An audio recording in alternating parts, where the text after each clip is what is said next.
Hey everybody, what's up? I'm just picking away at my truck today.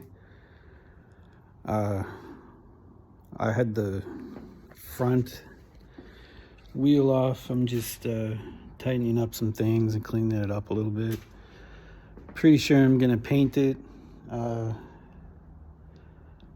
I'll just paint it like I don't know if you call it like a satin black, but it'll be like not a matte finish. I don't like matte finishes. I think they're horrible. And the truck isn't straight enough to do a shiny black paint job. That would just be probably catastrophic because you'd see every little dent and whatnot on this thing. The cab is straight. The box is pretty straight too. I could probably do a shiny black paint job, but not yet. For now, I just want to make it look fresh. So I'm just gonna paint the I'm just gonna paint the bottom, or not the bottom. I'm just gonna paint the just the body right quick to have it, kind of freshened up. You can see, like when people spray their cars with bed liner, like you have to stop doing that because not only does it look ridiculous, but when it starts to fade and peel off, it looks worse. I didn't do this, but when people do it, it's like probably the worst thing you can do to a vehicle. Not only because it looks horrible, you can't wash it, and it just looks like shit. I mean, let's be honest. This thing is just like a rattle can bed liner, so you can tell, like right there, the guy didn't prep it at all, so it's basically just falling off. So it's not going to be hard to scrape it off, thank God. But yeah, I'm just going to spray it. I'll keep all the chrome. I like the chrome. I'm going to keep the stance. I like how it's got that old man look. I think it looks pretty cool. The thing gets a lot of attention, believe it or not, on the street. Just from, it's a funny like age range that checks it out. It's like either a super old dude or like younger guys. Everybody kind of smiles at it. It's kind of a truck you don't see every day. So up here, especially where I'm at in Canada, there's not a lot of these left, because back in the day, these things were bought and used as a truck. It's not like today where they like buy a truck and like, I don't know, use it for like a status symbol in your driveway. Like, oh, I got $100,000 truck, look at me. But then like I never put anything in the bed or anything. Like back in the day, these things were bought to be used. So that's what makes them so tough. I'm just polishing up the chrome. I went to the junkyard yesterday. I was trying to find a few things. I got some used plug wires. Thing runs a lot smoother now than it did. My local parts store, when you call them, some 12-year-old answers that works there, and they don't even know what plug wires are, so it's kind of hard to order anything. And then if they can't find it on the computer right away, they just say they don't have it, can't get them. It's kind of frustrating because I need to get a new parts supplier, I think, because that's been happening a lot. I have a Mercedes-Benz that it needed a couple of things, and it actually still does. I have to do some work on that here probably soon.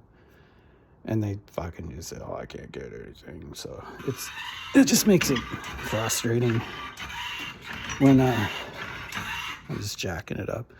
It just makes it frustrating when you're trying to like fix something up, and like the parts store you did call before where it would have absolutely anything you wanted.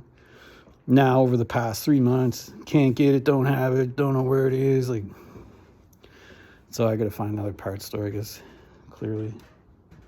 But anyway, yeah.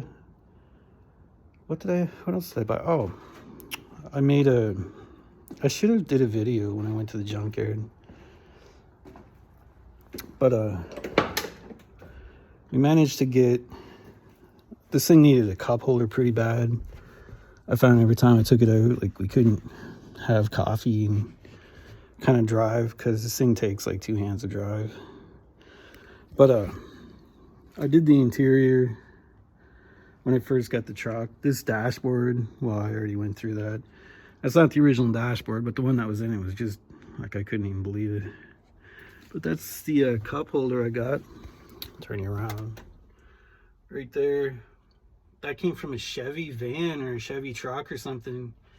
And it was like built into the dash. So I just kind of cut it down and I tucked it under the seat, and then I painted it with that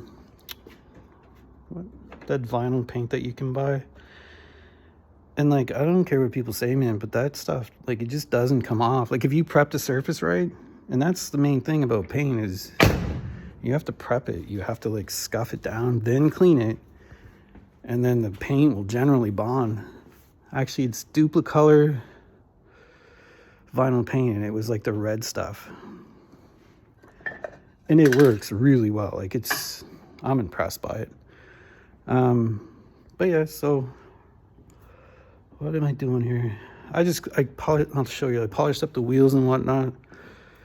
And then just threw like Armor All on the tires. It just makes it look cooler. Like when you're driving along and you see this old rusty, well, it's not really rusty, this old truck that's faded out with like a fresh interior and like cool tires and wheels. Like, I find people just, people look, they like the way it looks, they like the way it kind of sounds, like that old mechanical sound that these old things have. Fix the bed, spots right there and here. The rest of this has to be done yet. That took me 2 full days. Then I painted the frame. And the axle I painted too, just because you could see it like at night. So I just blew some paint on that. I still have yet to paint the inner C channel of the frame, and kind of on the bottom of the bed I want to paint. So, and that's just to protect it just from rusting any further. It's pretty solid under there, believe it or not, for this old thing. And I don't know, it just, the more you work on something that you can drive as well, I just feel like the more you want to work on it, because like as you're driving it, you're like, oh, like I can fix this while I'm at it, or I'll take this home and pull the tire out and like, kind of see what's up with that rattle. And I mean, regardless, an old truck's gonna have rattles and squeaks and whatnot. That's just the nature of the beast. But it's just, it is what it is. So I just wanted to just freshen it up, even though this chrome is kind of not cool, not good. Like, it does come out when you polish it, especially when the sun comes out, you can kind of see it. Like, you can kind of notice that it's brighter than like a normal old truck. So, like, I'm not gonna go crazy with it. I'm just cleaning it up. I did the bumper right quick. The bumper on this thing is gorgeous, and the front end is pretty good. I have a new piece of this, but it isn't as well. I don't know. It's probably in about the same shape. Eventually down the road, when I probably go too crazy on this thing and spend more money than it's worth, I'll have I'll try to find some either brand new chrome or super good chrome for the front. I like chrome. I don't care what anybody says. I hate black wheels, and like, if you're gonna spend like $4,000 on wheels and then paint them black with Duplicolor or like a Plasti Dip or something like that, like, to me, that just, like, you might as well just have those old winter steel wheels on. So it just takes away the look of everything. It takes away the look of the kind of you know, it take all the detail that's in the wheel and all the time like the engineers spent like making the wheel look good. When you paint them black, it just, I don't know, it filters them out, and everybody kind of does it now. It just, I know a lot of people don't like chrome, but to me, it's kind of what makes, you know, it's kind of what gives, you know, old things that kind of dimension when you're like looking at it. Blacking everything out, like, I don't think that's the way to go. Personal opinion. Especially when people do it on bikes. Like,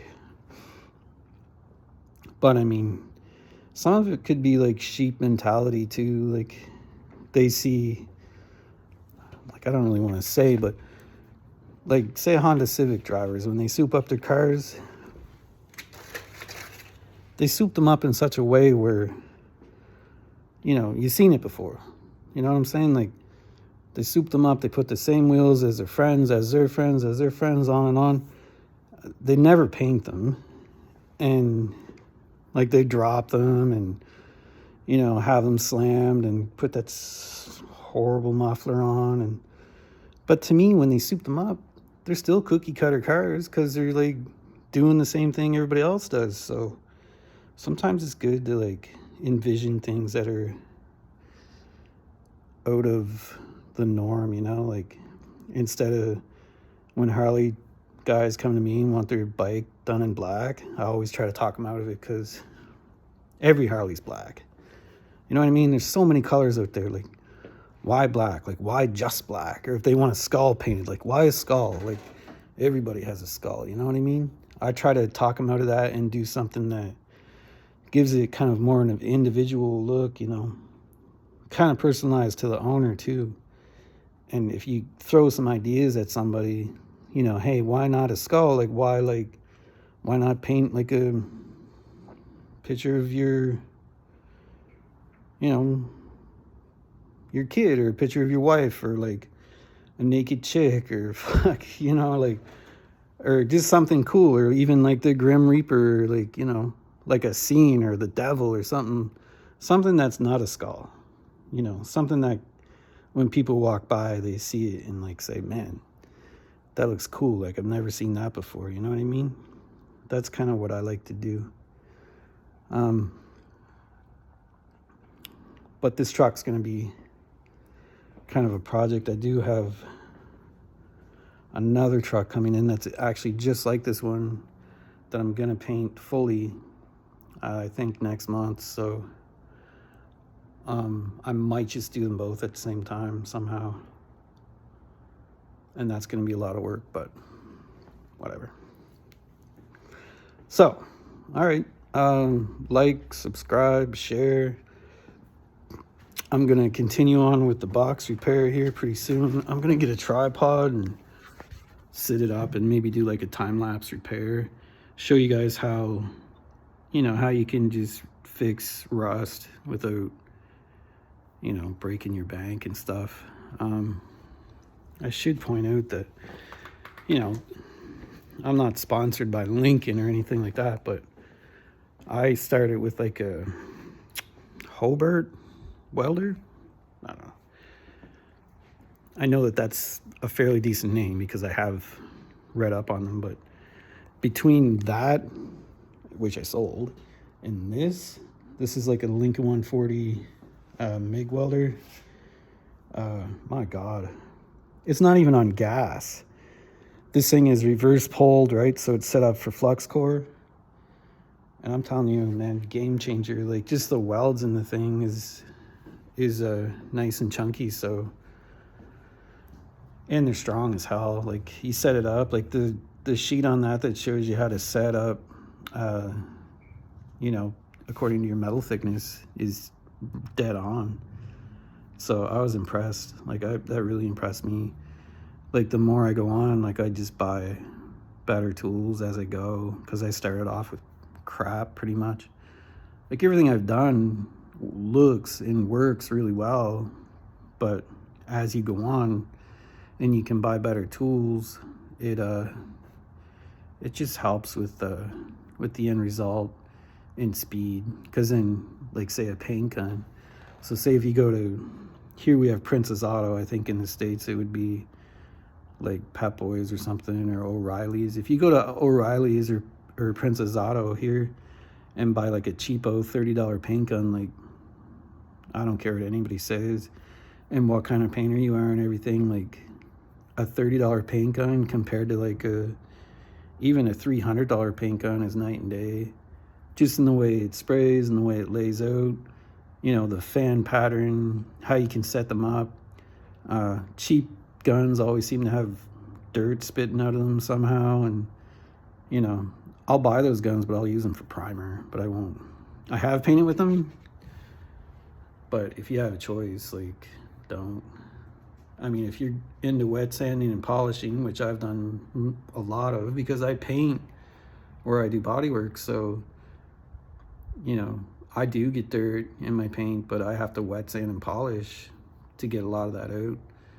But I try now that I've been doing it for so long, when I'm done doing the body work, I pull everything out of here and I like mop the floors, I vacuum, I do the walls, I do the roof, everything to get all the dirt out before I paint. I have fans mounted in the windows. I'll show you. It's kind of a janky setup, but it does work.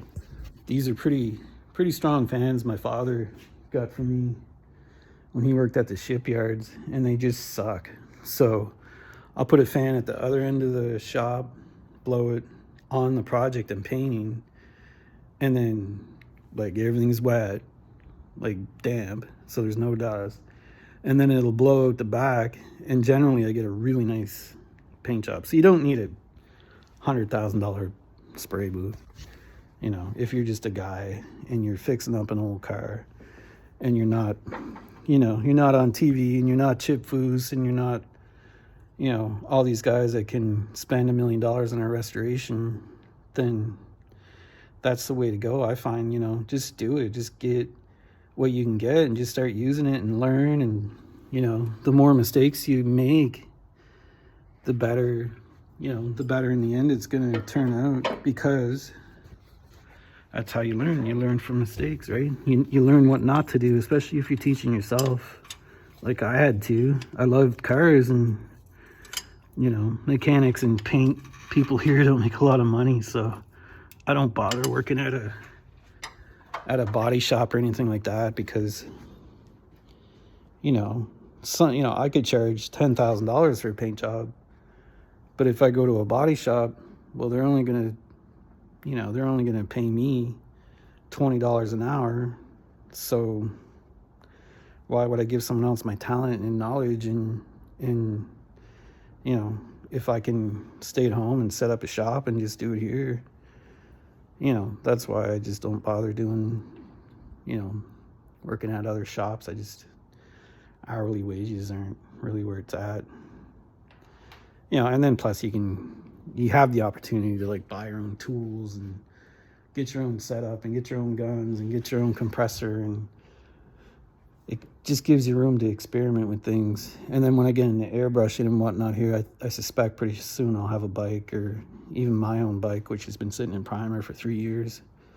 I'm going to start doing that just for the YouTube channel. I'll do a full-blown, way more expensive paint than my bike's ever going to be worth, and I'll put it on the, you know, I'll do the whole step-by-step process with airbrush. I'm going to tell a story with my airbrushing. Just kind of, I'm going to start on the front fender, and just, it's going to start off as a story, and then as it goes through the tank and into the back fender, it'll be like a complete story. And I'm going to do that and just like take it to shows and just leave it. And I want people to like see, I just want to see if people can see what I was trying to do, or if they just think it's cool as shit or what.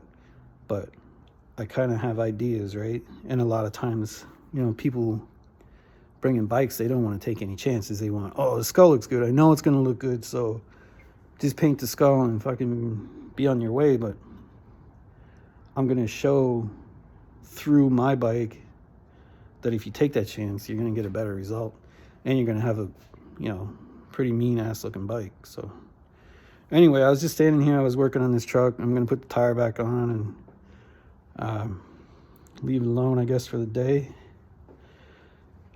And then that'll be it for this video. If you want to see, I'm going to paint the truck. So if you guys have watched this far, comment below if you want to see a different color. My idea is I'm just going to do a black again for now. I'm not crazy about black, but the truck's already black and was already black originally. So I'm going to do the kind of the eggshell finish hot rod black. And then I'm going to pinstripe. I'm going to pinstripe on it somewhere with old school pinstriping. And I'm also going to pay an homage to the Ford Bronco, the old school graphics that the old Ford Broncos used to have with the sunset graphics. So I'm not doing a sunset graphic, but I'm going to just pay like a nod to it when this paint job is done. And this truck should look really cool. And I'm actually, these wheels, I'm going to paint them off-white, I think. I'm going to paint them off-white just because I think that would look a lot more old school, hot roddy look. I'm not going to do them red because that's just tacky. So I think that like a off-white would look really classy, really tasteful. I'm into the paint jobs where they're not loud and crazy, even though I do have a bright green Jeep. But I'm into the paint jobs where you kind of look and see how clean it is and then look at it the second time at all the details. That's what I like to see. So, all right, everybody, have a good day. Like, subscribe, share if you like my videos. I'm only new at this, so just bear with me. Things will get better as I go. I do this, from my home shop. I do it, I spend a lot of hours out here. Then I work full time also, and then I do this now. And, I have a couple other things that I'm doing as projects. So I'm going to try to put out as many videos as I can every week. I want to get my subscriber count up. I want to get out there. I want to be like that underground guy that, that people kind of heard of. So that's my goal. I'm kind of that here in the town I live in now. But I want to get out kind of and see what can become of this. All right, everybody. Thank you. Bye.